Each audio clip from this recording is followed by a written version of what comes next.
제12장.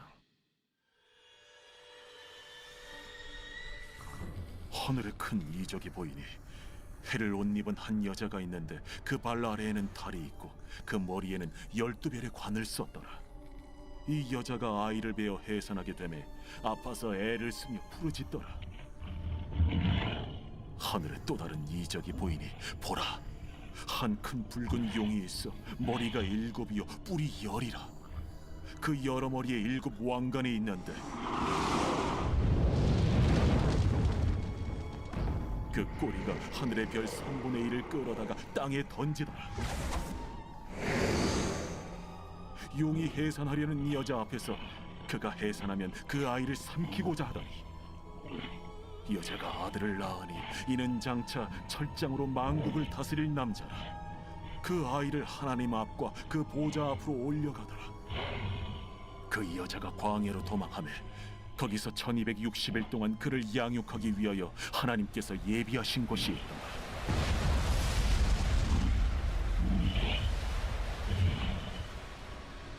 하늘에 전쟁이 있으니 미가엘과 그의 사자들이 용과 더불어 싸울세. 용과 그의 사자들도 싸우나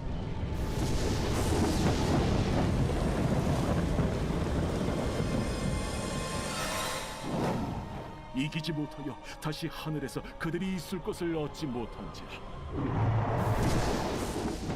큰 용이 내쫓기니 옛 뱀 곧 마귀라고도 하고 사탄이라고도 하며 온 천하를 꿰는 자라. 그가 땅으로 내쫓기니 그의 사자들도 그와 함께 내쫓기니라. 내가 또 들으니 하늘에 큰 음성이 있어 이르되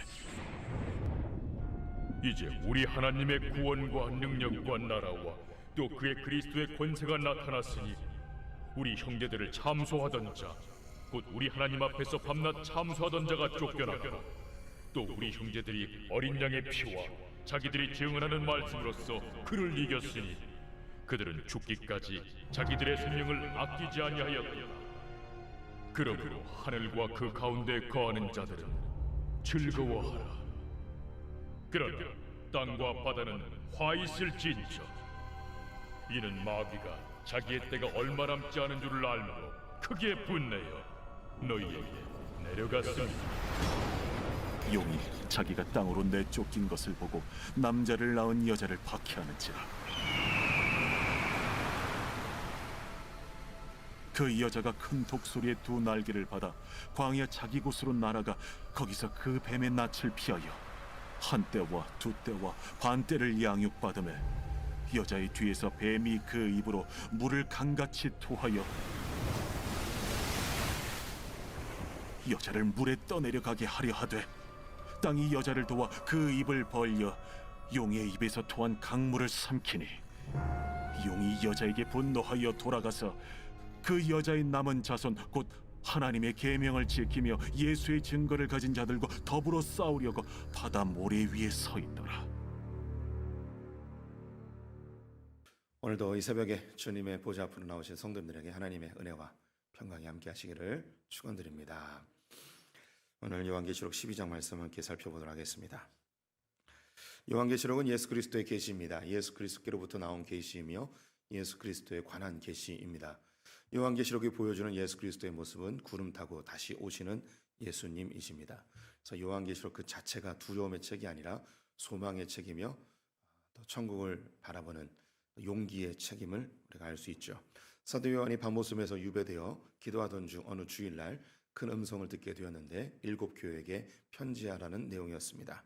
이 편지는 3가지의 내용을 담게 하였는데요. 사도 요한이 본 것과 그리고 지금 있는 일과 장차 될 일에 대하여 기록하라고 하였습니다. 사도 요한이 본 것은 예수님께서 오른손으로 7 교회를 붙들고 계시는 모습이었습니다. 교회를 보호하시고 인도하시고 완성하실 예수 그리스도의 모습입니다. 지금 있는 일은 이 7 교회의 형편에 대하여 보게 하셨는데 하나같이 다 초라하고 연약한 모습들 뿐이었습니다. 안타까워하던 그 사도 요한에게 장차 되어질 일에 대하여 보여주시는데요. 요한계시록 4장부터 사도 요한을 하늘로 인도하셔서 완성된 교회의 모습, 천국 잔치의 모습을 보여주십니다.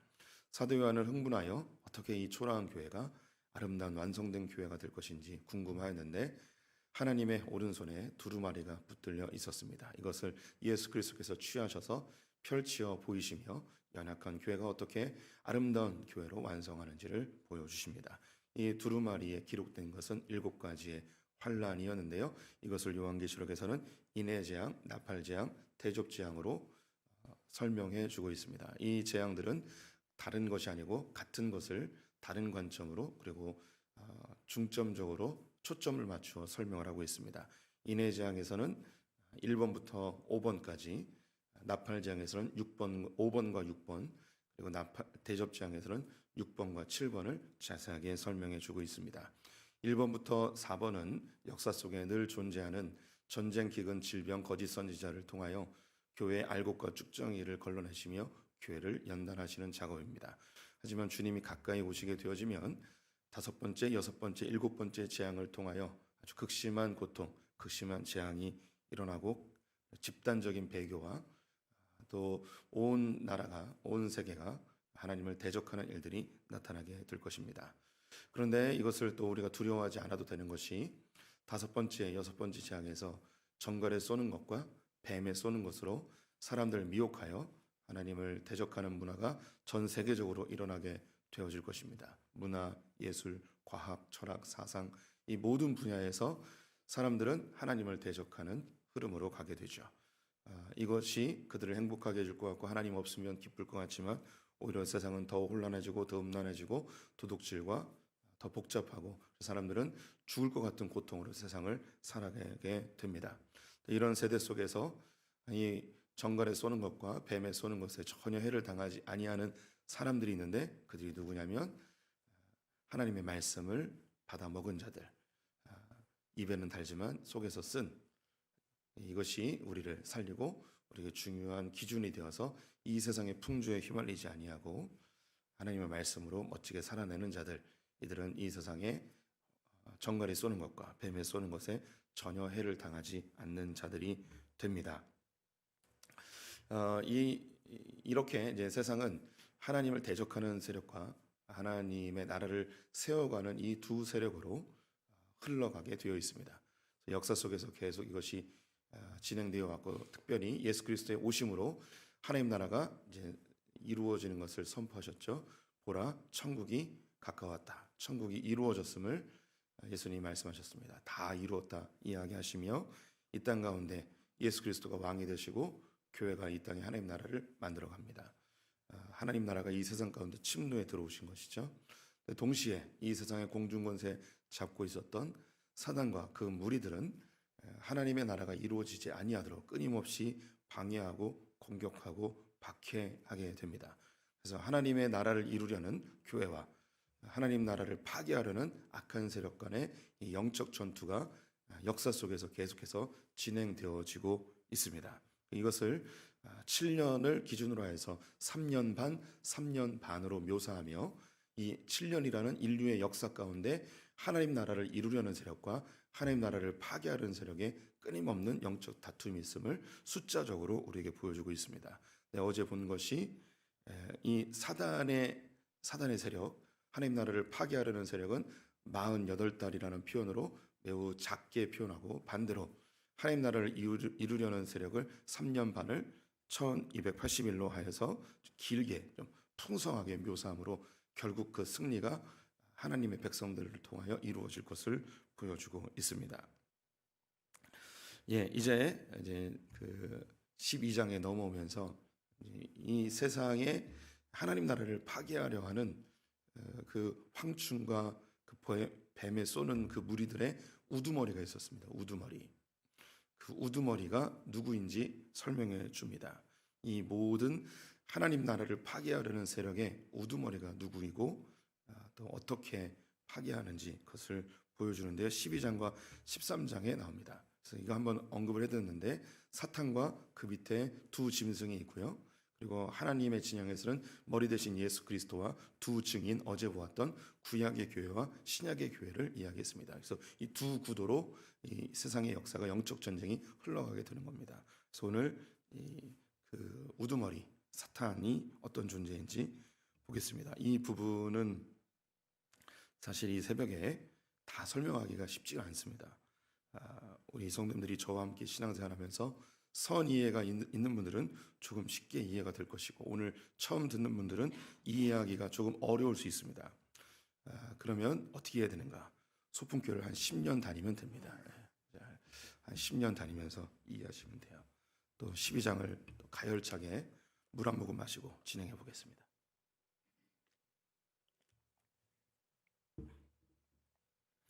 (12장은) 창세기부터 요한계시록까지 성경 전체를 완전히 압축해 놓은 굉장히 어려운 본문이고 복잡하고 하지만 굉장히 의미 있는 본문입니다.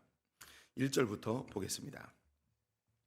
하늘에 큰 이적이 보이니 해를 옷 입은 한 여자가 있는데 그 발 아래에는 달이 있고 그 머리에는 12별의 관을 썼더라. 큰 이적이 있습니다. 하늘에 큰 이적.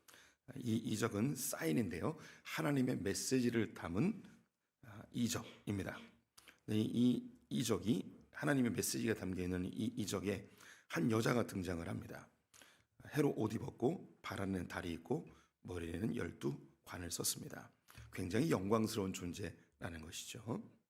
그러면 여기서 이제 궁금해집니다. 이 여자가 도대체 누구인가?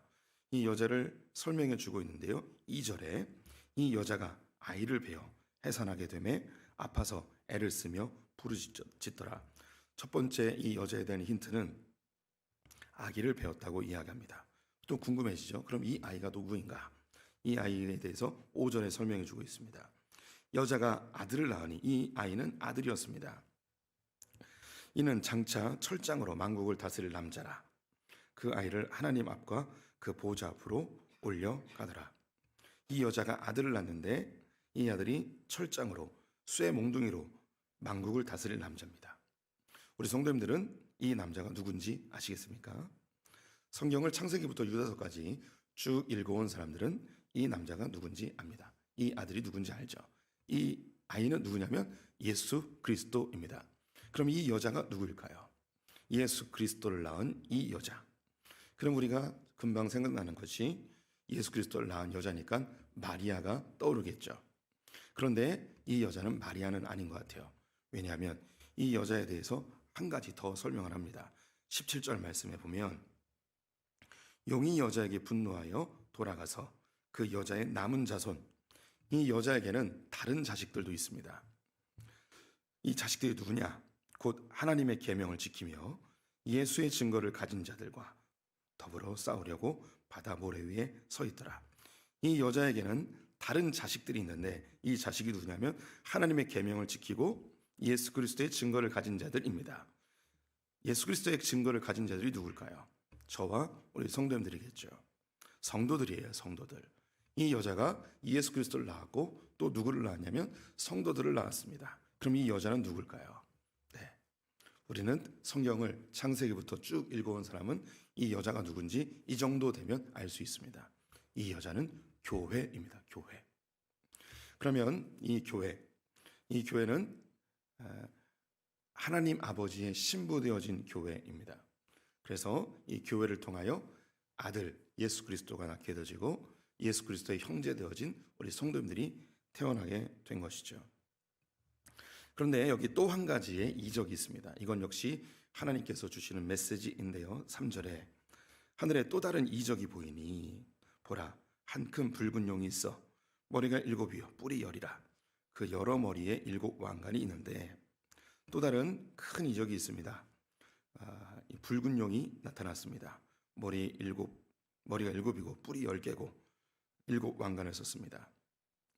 이건 역시 이 붉은 용이 굉장히 영광스럽고 사람들에게 흠모할 만한 굉장히 능력 있는 존재임을 이야기합니다. 앞에 있는 그 여자 역시 영광스러운 존재이죠. 그런데 그러면 이 붉은 용이 누군지 우리는 궁금해지죠. 붉은 용에 대해서 설명을 해줍니다. 4절에 그 꼬리가 하늘의 별 3분의 1을 끌어다가 땅에 던지더라.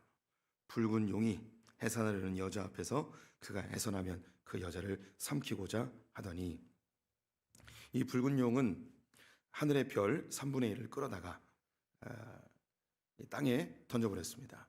하늘의 별 3분의 1, 해성이 떨어지고 별이 떨어지고 막 그럴 것 같은데요. 이건 역시 뒤에 이제 설명을 해줍니다. 조금 더 이 붉은 용이 누군지 보겠습니다. 성경은 이런 것을 헷갈릴까봐 아주 명확하게 설명을 해주고 있는데요.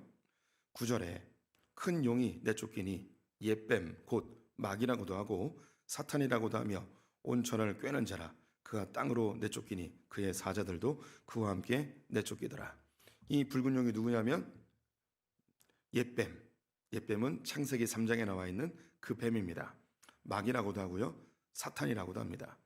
그리고 천하를 꿰는 자입니다. 그리고 그의 사자들, 그의 졸개들도 쫓겨나게 되어 있는데 바로 하늘의 별 3분의 1이 바로 그 사자들, 졸개들입니다. 10절에 보면 이 붉은 용을 하나 더 설명하고 있습니다. 10절 후반부쯤에 우리 형제들을 참수하던 자, 곧 우리 하나님 앞에서 밤낮 참수하던 자가 쫓겨났고, 이놈은 참수하는 자입니다. 믿는 자들을 하나님께 고발하는 자이죠. 네, 이제 어느 정도 힌트가 제공이 됐습니다. 하늘의 큰 두 가지의 이적, 하나님의 큰 사인을 보여주셨는데요. 하나는 여자가 등장하고 하나는 붉은 용이 등장합니다. 이 여자는 아이를 낳은 남자 아이를 낳는 여자입니다. 그리고 이 붉은 용은 그 아이를 해하기 위하여서 혈안이 되어 있습니다. 사자의 3분의 1, 하늘의 천사의 3분의 1을 자기의 졸개로 삼은 놈이죠. 이 여자라는 단어가 성경에 아주 중요하게 사용되어지는 두 곳이 있습니다. 첫 번째는 바로 창세기 3장에서 여자가 등장합니다. 이 여자가 선악과를 따먹게 되어지죠. 또 두 번째 아주 중요하게 등장하는 장면이 어디냐면 예수님께서 십자가에 달렸을 때에 자기 어머니 마리아에게 여자여라고 하며 여자에 대해서 또 이야기합니다. 요한복음 2장에서도 가나의 혼인잔치 때 마리아에게 여자여라는 말을 하는데 같은 것으로 보겠습니다. 그리고 오늘 이 본문에 나와 있습니다. 이 창세기 3장에서 아담과 하와가 선악과를 따먹게 되어지죠.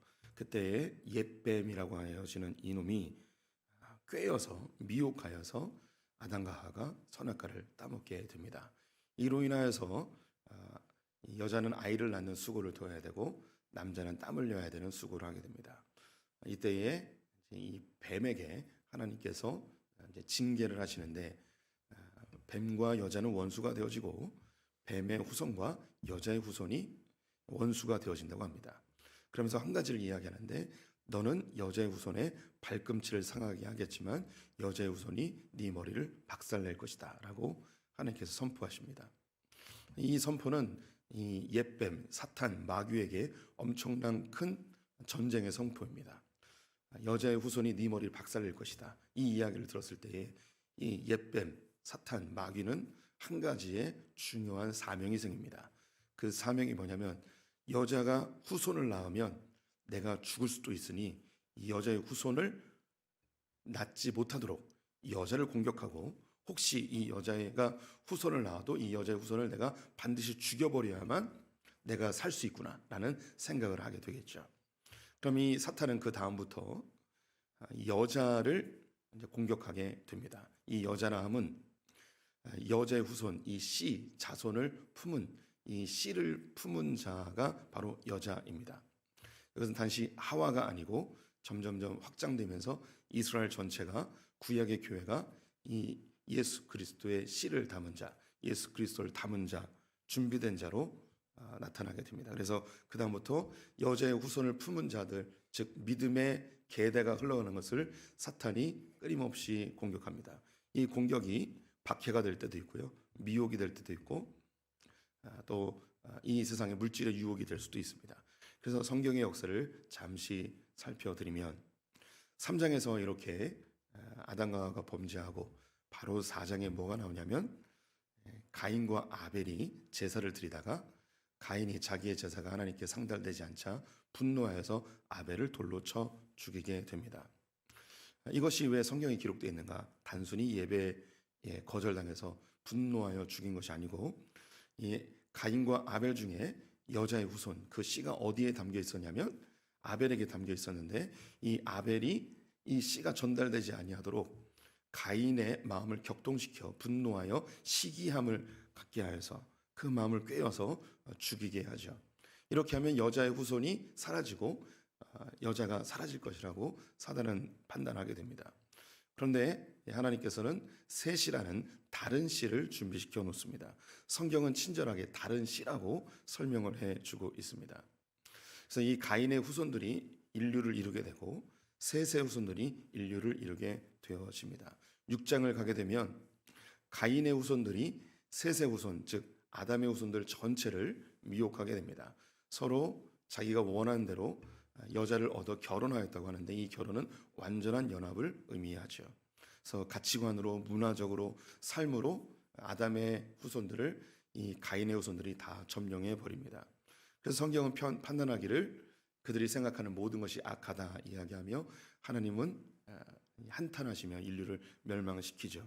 그래서 그들이 가지고 있는 문화와 가치관으로 그들을 미혹하여서 이 여자, 즉 이 여자의 후손이 태어나지 못하도록 그들을 미혹하여서 하나님을 떠나게 만들어 버립니다. 하지만 하나님께서는 여자의 후손, 즉 이 씨를 담은 한 사람을 선택하시는데 그가 바로 노아입니다. 이 노아가 방주에서 구원을 받아 새로운 인류를 얻게 되는데 이 가운데 셋, 함, 야벳이 있습니다. 이 가운데 이제 함을 사단은 또 미혹하여서 아버지를 저주하게 하고 그의 후손들이 바벨탑을 쌓게 합니다. 그래서 셋의 후손, 이 노아의 후손 중에 셈이 하나님의 믿음의 계대로, 즉 여자의 후손을 담은 그 예수의 씨를 담은 자로 선택이 되어지죠. 하지만 바벨탑을 세우면서 우리의 이름을 내고 흩어짐을 면하자 하며 하나님을 대적하는 문화를 만들어 모든 인류가 하나님을 배반하게 합니다.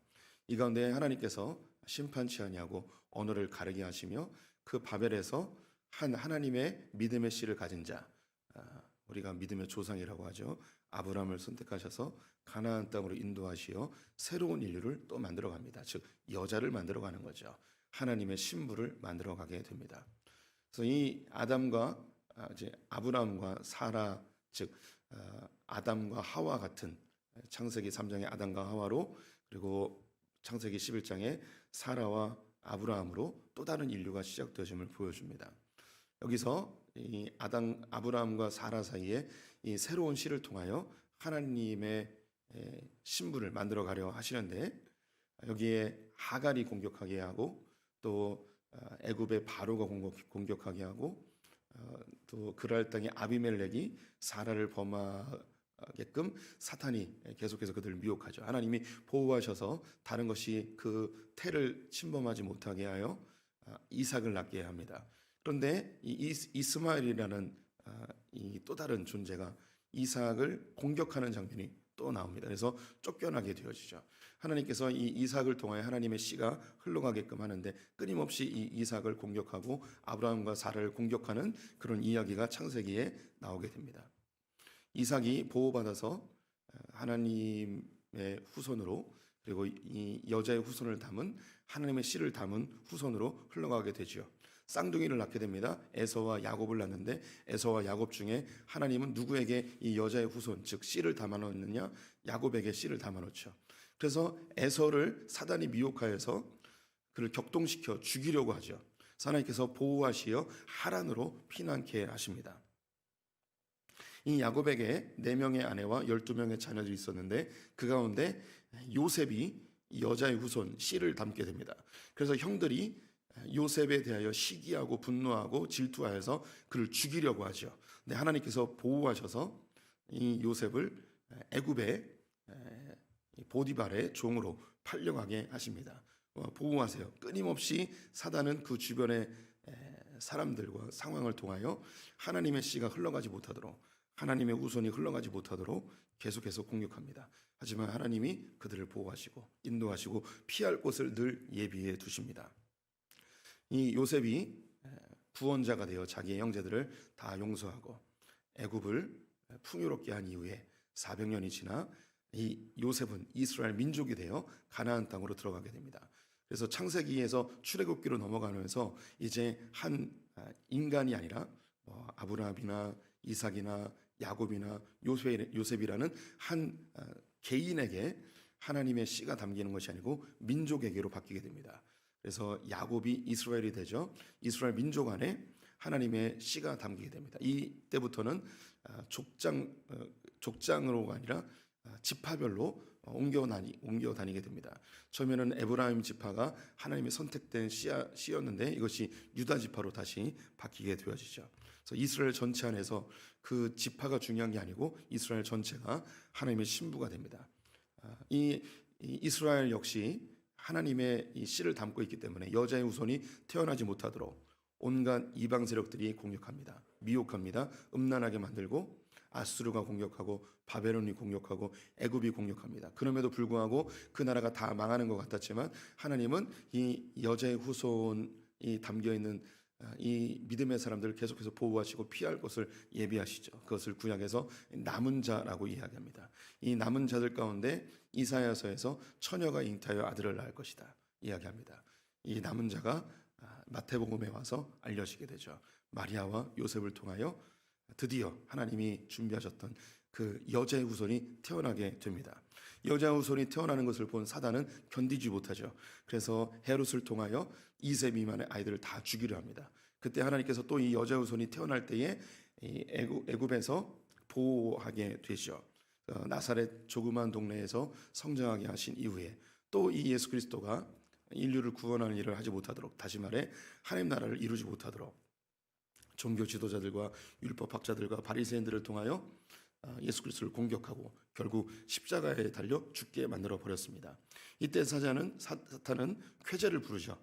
이제 이 하나님 나라를 이루는, 우리를 박살내는 이 여자의 후손을 우리가 죽여버렸구나 라고 생각한 겁니다. 그런데 이 여자의 후손이 죽지 않고 부활하게 됩니다. 부활해서 하늘로 승천하게 되는데요. 이 승천할 때 복음서에는 기록되어 있지 않지만 그 천상에서 엄청난 전쟁이 일어나게 됩니다. 예수 그리스도가 승천하니까 이 예수 그리스도를 잡아 죽여야 되는 거예요. 그래서 사탄과 그 무리들이 예수를 잡아 죽이기 위하여 다시 끌어내리기 위해서 하늘로 쫓아 올라갑니다. 근데 여기서 오늘 12장 7절을 보시면 하늘에 전쟁이 있으니 미가엘과 그의 사자들이 용과 더불어 싸울세 용과 그의 사자들도 싸우나 이기지 못하여 다시 하늘에서 그들이 있는 곳을 얻지 못한지라. 9절 후반부에요. 그가 땅으로 내쫓기니 그의 사자들도 그와 함께 내쫓기니라. 예수님이 십자가에 달려 죽은 줄 알았는데 부활하십니다. 그리고 승천하시죠. 그래서 사탄들이, 그의 타락한 천사들이, 귀신들이 예수를 잡아 죽이기 위해서 다시 끌어내리기 위해서 쫓아 올라가는데 천사장 미가엘이, 군대장관 미가엘이 이걸 막아서 더 이상 올라가지 못하게 합니다. 이건 우리가 알 수 없는 영적 세계의 전쟁이에요. 간단하게 설명해 준 거죠. 그리고 이 땅 가운데 이 옛뱀 사탄과 사자들이 쫓겨나게 됩니다. 그럼 이 사탄은 너무 열받아서 이 여자의 후손 예수 그리스도에 대한 분노를 어디다 쏟아내는가? 그게 바로 13절에 있습니다. 용이 자기가 땅으로 내쫓긴 것을 보고 남자를 낳은 여자를 박해하는지라. 이 사탄이 너무 열받아가지고 이 여자의 후손 예수 그리스도를 더 이상 공격할 수 없으니까 남아있는 여자를 공격합니다. 이 여자가 누구였냐면 교회였죠. 교회. 그래서 교회를 공격을 하는 거예요. 17절 다시 읽어드리면 용이 여자에게 분노하여 돌아가서 그 여자의 남은 자손 곧 하나님의 계명을 지키며 예수의 증거를 가진 자들과 더불어 싸우려고 바다 모래 위에 서 있더라. 그래서 예수 그리스도의 승천 이후에 역사 속에서 사탄은 끊임없이 이 세상을 공격하고 믿는 자들을 공격하고 교회를 핍박하게 됩니다. 다양한 속임수와 박해와 이 세세적 흐름 속에서 공격을 하죠. 하지만 이런 공격에 대하여 우리가 두려워하지 않아도 되는 것이 뭐냐면 11절 말씀에 또 우리 형제들이 어린 양의 피와 자기들이 증언하는 말씀으로써 그를 이겼으니 그들은 죽기까지 자기들의 생명을 아끼지 아니하였도다. 2000년 역사 속에서 사탄은 끊임없이 온갖 미혹과 박해와 공격으로 교회를 핍박하였습니다. 믿는 자들을 믿음에서 떨어지도록 공격하였죠. 하지만 우리 믿음의 선배들이 생명을 아끼지 아니하고 이 사단의 세력과 싸웠습니다. 그리고 이겨냈습니다. 그 이긴 방법이 뭐냐면 예수 그리스도의 보혈과 자기들이 증언한 말씀. 이거 지난 시간에 강조했죠. 우리는 말씀을 받아 먹을 뿐만 아니라 이 말씀을 다시 증언해야 됨을 말씀드렸습니다. 그래서 단지 들은 말씀이 아니라 내 입으로 증언한 말씀으로 이 사단의 세력을 이겨낸 것이죠. 성경 전체의 이야기를 간략하게 정리해서 말씀드리려 하니 전하는 저도 힘들고 듣는 성도님들의 얼굴도 힘들어하시는 모습이 역력히 보입니다. 선이해가 있으신 분들은 제가 이야기한 것이 쉽게 이해되었겠지만 잘 이해되지 않는 분들 제가 방법을 알려드렸습니다. 10년을 다니시면 됩니다. 그러면 잘 이해가 되실 것입니다. 말씀의 결론을 맺어보겠습니다. 이 인류의 역사는 하나님 나라를 이루는 것과 하나님 나라를 파괴하려는 이 두 가지 영적 세력의 끊임없는 다툼의 현장입니다. 하지만 하나님은 하나님의 나라를 이루고자 하는 그 열정이 있으십니다. 예수 그리스도 왕 되신 그분을 보내셔서 이 땅에 하나님 나라가 이루어졌음을 선언하셨습니다. 이미 전쟁은 끝난 것이죠. 사탄은 마지막 발악을 하게 됩니다. 주님이 오시는 그날, 왕 되신 주님이 재림하시는 그때가 되면 이 땅의 박해는 더 심해질 것입니다. 여자에 우선되어진 교회를 끊임없이 박해하고 공격하게 될 것입니다. 하지만 하나님께서 자기 믿는 자들을 보호하시고 인도해 주십니다. 제가 구약의 역사를 쭉 읊어드렸던 것처럼 아브라함을 보호하시고 이삭을 보호하시고 야곱을 보호하시고 요셉을 보호하시고 이스라엘에게 피할 곳을 주시고 그들이 다 멸망하는 것 같지만 남은 자들을 통하여서 하나님의 역사가 이루어져 가고 있었습니다. 교회가 핍박을 당할 것이고 결국은 교회가 이 땅의 악한 세력에 의해서 다 끝나는 것 같지만 교회 형태는 사라질 수도 있습니다. 하지만 복음을 갖고 있는 믿는 자들, 남은 자들은 계속해서 주님을 따르게 되고 그들은 곳곳에서 승리하게 될 것입니다. 그들이 승리하는 것은 십자가에 달려신 예수 그리스도의 보혈과 그분이 전하신 말씀을 증언하면서 목숨의 위협을 느끼는 그 순간에도 두려워하지 아니하고 이 땅에 하나님 나라를 이루어가며 승리하게 될 것입니다. 우리 성도님들, 우리 세대에 이런 일이 일어날 수도 있습니다. 하지만 두려워하지 않아도 되는 것이 십자가의 부활의 능력을 신뢰하시고 하나님의 말씀 붙들고 사시면 이 세상에 이 미혹과 핍박을 다 이겨낼 수도 있습니다. 반복해서 말씀드리는 것 중에 한 가지가 우리의 당대에는 우리가 갖고 있는 믿음과 신앙으로 이걸 이겨낼 수 있지만 우리의 자녀들이 이것을 이겨낼 수 있을지 이것이 저의 가장 큰 숙제이며 고민입니다.